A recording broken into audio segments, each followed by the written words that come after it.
تعرف في هذا الفيديو عزيزي المشاهد على قناة دراما بدوية في حلة جديدة.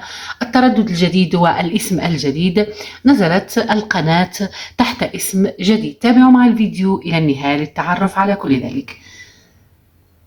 قبل أن أقدم لكم أحبائي التردد، صلوا على الحبيب المصطفى سيدنا محمد صلى الله عليه وآله وسلم، عليه أفضل الصلوات وأزكى التسليم. من القائمة الرئيسية منيو نختار دائما التركيب، ثم قائمة تيبي الترددات. نضغط على زر إضافة التردد لنضيف التردد.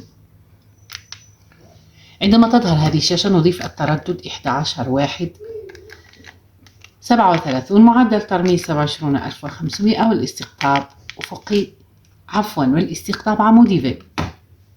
هذا أحبائي التردد الجديد لقناة دراما بدوية تحت اسم دراما البادية. مشاهدة طيبة وممتعة أتمنى لكم أحبائي ومشاهدي قناتي الأوفياء. دمتم ودام الوفاء بيننا. إلى اللقاء.